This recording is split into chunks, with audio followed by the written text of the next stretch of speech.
The Allies of Humanity, Book 2, by Marshall V. N. Summers. Third Briefing, The Influence upon Humanity.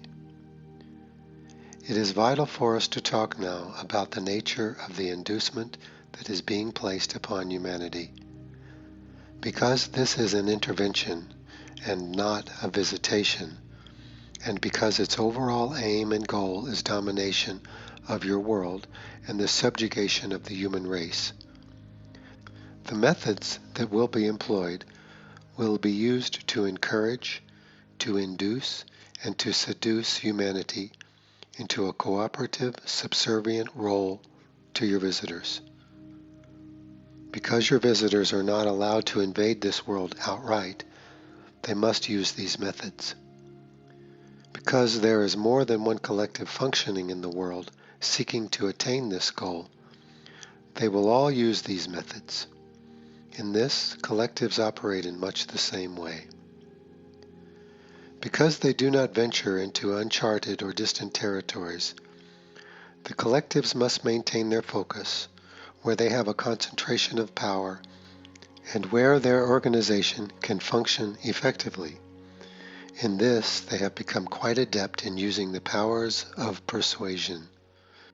Their primary focus beyond their normal avenues of trade and commerce is to gain access to emerging worlds such as yours and to new mineral and biological discoveries in the regions in which they are dominant. Because in most regions they are prevented from having a military presence beyond their own security forces, they must engage in more subtle and more time-consuming activities. And yet this is seen by them as appropriate here because they want humanity's cooperation. They cannot function in the world without your help. They cannot breathe your atmosphere. They cannot gain access to your resources. They cannot live upon the surface of your world effectively, and so in order to take full advantage of the resources of your world and the strategic position of your world, they must have human assistance.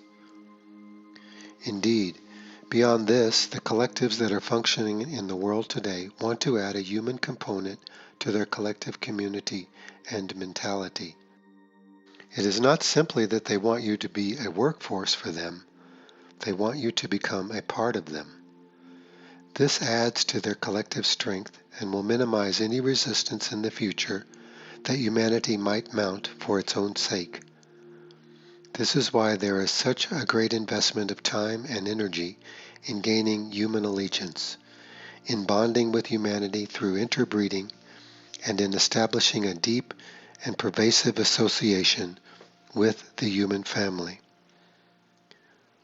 This world is so valuable that the intervention does not want to risk a human revolution in the future. Such revolutions have happened before. We can attest to this from our own experience. We are the product of such revolutions in our own worlds. Though our circumstances were quite different from yours, the nature of the intervention and the methods employed were actually quite similar. This is why we can speak with authority on this subject. The inducements that will be brought to bear will be varied, depending on who is being reached and for what purpose. For individuals who are deemed receptive and cooperative in the halls of government, the inducement will be the promise of great power and technology. Humanity is in a very vulnerable position in this sense because its belief in technology, its hope that technology will solve all of its problems, is very, very strong. This, of course, has been supported by the intervention because this is one of the primary avenues in which humanity will become dependent on the intervention itself. To those in the corridors of power in your governments, those individuals who are deemed receptive and cooperative, the promise of greater technology and even world dominion will be presented. This can be presented either through the mental environment as ideas sent into the minds of these individuals, or, as has already occurred, there may be a face-to-face encounter with the visitors themselves. And what will they offer humanity? They will offer humanity some of their basic technology, certainly nothing that they consider to be advanced, unique, secret, or sacred to them. Basic propulsion in space, basic use of electronic energy, methodologies of production. They will not teach power in the mental environment, for they do not want humanity to have this power unless it is completely controlled and directed by the visitors themselves. And who in your corridors of power could resist such a temptation? Many will succumb. They will see in these offerings wealth, power, control, domination, and enormous advantage over their fellow humans and over other nations with whom they are competing directly. Only those individuals whose knowledge is strong will be able to recognize the deception and resist the temptation presented in these inducements. People in positions of great economic power and wealth, if they are deemed cooperative and receptive, will be reached as well. And again, who amongst them can resist such a temptation, such a promise of wealth, power, and control? And yet, these inducements are but a deception, a means of engaging other people in the activities of the collective, a means of establishing a strong liaison. These people who are contacted, those individuals who fall prey to this deception, will not understand the real meaning behind it, and whatever strength and power is given to them will only be a temporary bestowal. As we have said, the visitors need human assistance. They also need human leadership. The collectives do not have that many individuals functioning in this world, and so they need a hierarchy of human authority to serve them. They need the infrastructures you have already built. This again is why they did not visit at an earlier time. This is why the intervention has been delayed until this era in human development. They need governments. They need religions. They need all of this functioning structure through which their organization can flow. Therefore, at the outset they must gain alliances. They must gain followers. They must gain assistance from individuals, especially those whom they deem to be in positions of power and authority. We have already spoken of this in the first set of our discourses, and yet it needs to be repeated, for you must understand that these things are happening and have happened already. There are those individuals in positions of power and commerce and government who are already in liaison to the intervention. Their numbers will grow, and their strength and influence will grow if the intervention is not stopped, and if public education cannot be successfully generated. The next group of individuals who have been targeted will be leaders of your religious organizations. Those amongst them who are deemed receptive and cooperative will be targeted, and ideas and information will flow into their minds until such time as a direct encounter can be arranged. What will be offered to them is the promise that their religious organization and association will become predominant in the New World Order. And even beyond that, it will be promised to them that their religious teaching, being greater than the others, will be able to extend beyond the world and have influence in the greater community itself. What devout religious leader could resist this temptation to have their tradition grow and extend even beyond the confines of this world? Not all leaders will be contacted. Only those who are deemed to be receptive and cooperative, and who could become sympathetic and functional within the intervention itself. Interventions are part of your own human history. We understand that such things have happened countless times. As greater nations attempt to overtake weaker ones, they seek to seduce the leaders of those weaker groups and nations with promises of power and authority and gifts of technology, mere trinkets. How effective this has been. Yet this is not unique to your world. It happens throughout the universe. Leaders of your religious organizations will be given the promise of preeminence in your world. Even their beliefs will be acknowledged, yet this is but deception again. The visitors do not care about your religions. They believe they are only the folly and the superstitions of humanity. Having no religion of their own that you could possibly recognize and understand, they will seek to use yours in order to garner your allegiance to them. The collectives believe this is entirely ethical, for they believe that humanity will destroy the world without their intervention. This is, of course, untrue, but this is their belief.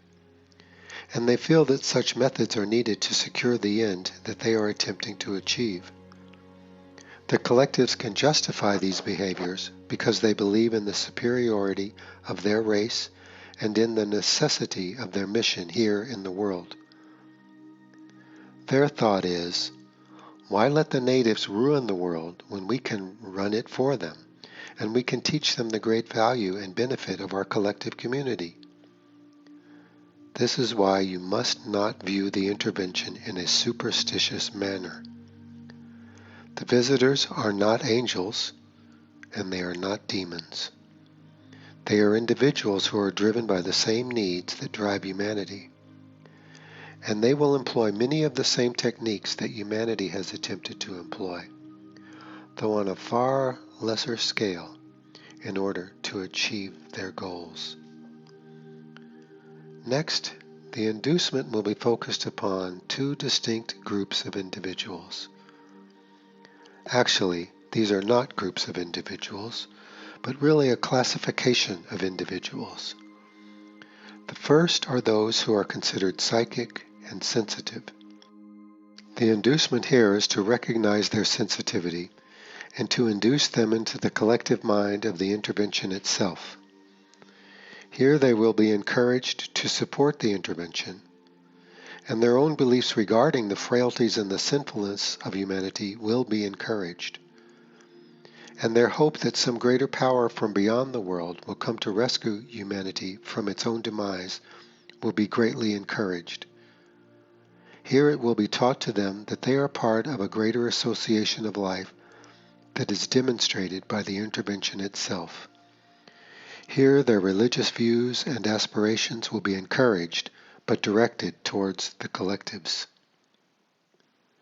It will be told to them to trust in the presence that is in the world, that it is here to uplift humanity, to transform humanity, and to rescue humanity from its own errors. It will be encouraged for these individuals to become representatives, to become speakers, to inspire others to begin to give their faith and their trust to the extraterrestrial presence in the world today, and to become part of this great movement in consciousness, this great evolutionary change that is occurring in their midst. Yet these individuals, without knowing the real nature of the intervention or the real intentions of their hosts, will become unwittingly their speakers and their representatives. Having become part of the pacification program, they will now pacify others and bring them to the intervention. So while the visitors seek liaison with individuals in positions of power in government and religion, they also seek to establish emissaries throughout the human population. For those sensitives who cannot become receptive and cooperative to the intervention, their skills and abilities will be thwarted and offset. If such individuals really begin to gain an insight into the real nature of the intervention, these individuals can become the target of real mental disruption. In addition, amongst the sensitives and the psychics, there will be a search for those individuals those few individuals living in the world today who have an inborn and intuitive understanding of the depositories. The search for them is underway. The visitors understand that the key to human allegiance is the quest for power, wealth, and spiritual fulfillment. Here people will operate against their own best interests if they believe that their activities are ordained and supported by a greater power. We have spoken of this already in our first series of discourses. Yet again, we must elaborate on this point and give you more specific information now. Perhaps you will see those who claim to be psychic and sensitive, being supportive and encouraging for people to trust and to believe in the presence of the visitors, believing that they represent a spiritual awareness, a spiritual force, even evolution itself. The visitors will tell them, "Look, we have no war. We live in peace and cooperation. You have not achieved these things. Therefore, trust that we are able to give them to you and teach you the ways of cooperation and teach you how to live in peace, harmony, and equanimity." Who amongst the idealistic can resist such a temptation, having lost faith in the human spirit? Having disavowed human institutions to a certain extent, they now look to the heavens for help, for inspiration, and for salvation itself. And when they are taken by the visitors or contacted by the visitors, such predispositions put them in the perfect position to become receptive to the intervention and to become emissaries for the intervention. For those who will not cooperate, they will be given confusing information. They can even be tormented mentally unless they call upon the power of the unseen ones, the angelic presence, to help them.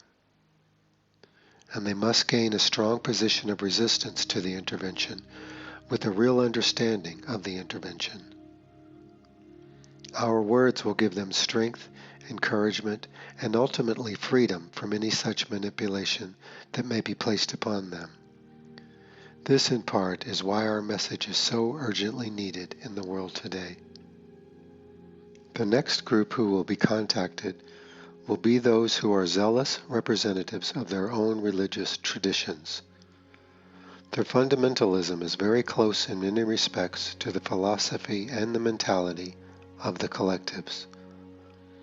The collectives support only one view of reality and only one view of community, and they hold this in reverence almost to the point of it being a religious emphasis. Those people who are zealous, especially those who are filled with anger and resentment against the world and against those who they see oppose them in the world, will become prime candidates to espouse a cooperation with the collectives and the destruction of those who stand against the collectives. This is a very difficult and dangerous situation, for the visitors will use human allegiance and their human emissaries to carry out their destructive activities in the world. It will not be the visitors who will destroy those who will not and cannot cooperate. It will be the visitors' human counterparts, their human representatives, who will carry out such destruction. In this way, the real nature and purpose of the intervention remains hidden, and such acts of violence will simply be attributed to human error and to human violence and demonstrate the need for the intervention. For the visitors again will say, "Look at these terrible acts of violence. We are not violent. We do not come with weapons of war. We do not destroy you. This is the result of human ignorance and human depravity. We will teach you how to outgrow all of these things." So even the violence that is perpetrated by the intervention will be used by the visitors to support their superiority and to contribute to the illusion that they themselves do not use deception, manipulation, or force to gain their advantage. Clearly, there are individuals in the world who are very zealous in representing their religious beliefs and aspirations.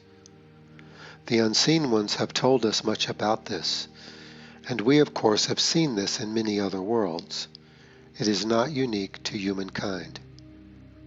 Yet it is a form of blind passion, and blind passion fueled by anger and hostility becomes a consuming force for the individual, a force which can be highly manipulated and is vulnerable to usurpation by the intervention itself. Such zealous people will rally a movement of strict adherence and will draw out those who oppose such a strict adherence. Violence will be wrought upon them, and they shall be cast aside. In this way, through the eyes of the intervention, those who oppose the intervention and those who cannot willingly support it will be identified and will be sorted out amongst the many people who dwell in your world. And the sifting will happen at the level of human interaction. In this way, the visitors will recognize their true adversaries and their potential adversaries. And having gained now a network of human representatives who are zealous in supporting and advancing their religious causes, the intervention will use these individuals as the medium through which violence will be extended. All the while, the visitors will remain seemingly above and beyond such activity and behavior. You may stop at this point and wonder, well, how can such things occur? This seems so extreme. This seems so negative, so awful. But for anyone who has studied human history, you will see demonstrations of all of these things we are speaking of: religious manipulation, interbreeding, violence wrought upon adversaries, particularly in situations where native populations are encouraged to accept and to receive their new visitors. It is far easier to govern one who believes in your cause and is cooperative than it is one who is simply being subjugated. Humanity has great strength to throw off the shackles of subjugation, and so the intervention will seek to use these inducements to gain as much cooperation and as much belief in their presence and in their cause as is possible. They will employ individuals in positions of power, those who have great sensitivities and psychic abilities, and those who are zealous representatives of their religious traditions to foster and generate such cooperation. For the vast majority of people in your world, the intervention will be unknown and completely hidden. Yet for those who become aware of it, either because they have been taken or because they have witnessed evidence of the intervention in your world, these individuals will either be encouraged to believe and to support the intervention, or they will be cast aside and tormented by it. Already, there are individuals in your world, we understand, who have been cast aside and who are tormented, who have seen and felt and recognized things that they cannot incorporate into their understanding. Finding no compassion amongst their human fellows, they deteriorate into depression and into self-disassociation. Here the visitors attempt to either bond you to them or try to switch you off. Only one who is strong with knowledge will be able to resist the inducement and to find insulation and freedom from torment. This is why learning the way of knowledge must be encouraged. Here you must learn to counteract your own tendencies to want to see a good outcome and take a hopeful position, which makes you vulnerable to persuasion and manipulation. You must see with clear eyes, sober eyes, without hope and fear, but with the clarity of knowledge within you. If you can gain this awareness, all that we are telling you and all that we are reminding you of will become so evident to you. You do not need to be living in space to see these things. You do not need to have traveled around the greater community to understand what is occurring in your world. But you do need assistance. You do need perspective. You do need an understanding. And you need the encouragement to see clearly and not to give over your mind, your heart, or your world to any force that promises you peace, power, freedom, or equanimity. For these things must be born of your own nature and your own activities. They cannot be forced upon you or given to you. You must achieve them and build them yourself. At this point, at the outset, you must become informed, and you must become sober and wise. You may doubt our words, yet you will not find such a reassurance anywhere else, for we are the only representatives of your allies. The other extraterrestrial forces who are actually involved in your world, though they may try to present themselves as the allies and the saviors of humanity, are only here to gain your allegiance and to take control of your world. You have no friends amongst them. The situation is very clear, but very difficult, very challenging. It is not ambiguous. Though you have many questions about life in the greater community and the reality of the intervention itself, many questions that even we cannot answer successfully, you can still see clearly what is happening and mount the necessary effort to resist it. You have the individual and collective power to do this. Though the visitors have a superior technology, the success of their entire mission rests upon their ability to persuade and to encourage human allegiance. You have the power to resist this. You have the power to see through the deception. It is not technology that you need now, but awareness, discernment, and inner conviction. The situation is very clear, if you can see it. And once you see it, you will have no doubt as to what is occurring, and you will look about and you will see with great concern how others are mindlessly going along or even encouraging the very thing that will take from humanity its own freedom and self-determination. As we have said, this whole phenomenon is not some mystical or complex situation that is beyond human understanding. It is nature being acted out subtly with great skill. It is a greater power trying to take advantage of a weaker one. Such an activity will either succeed or fail, depending upon the strength and the determination of the weaker force. The collectives are prevented from simply taking over your world. Their competitors will not allow it, and the ruling organizations that govern commerce and trade in this region in which your world resides will not permit it. The collectives will function according to the rules, but beyond those rules, it will use any means it can to secure its goals and to fulfill its mission. Great inducement is being placed upon the world. It has many avenues of expression and emphasis. Yet it is all aimed at one goal, to move humanity to a position of trust, allegiance, and subservience to the intervention itself. This completely conceals the real nature of the occupation that is being attempted in your world. This occupation will become easily recognized once it is fully established. Yet by then it will be too late for you to offset its influences without great struggle and sacrifice.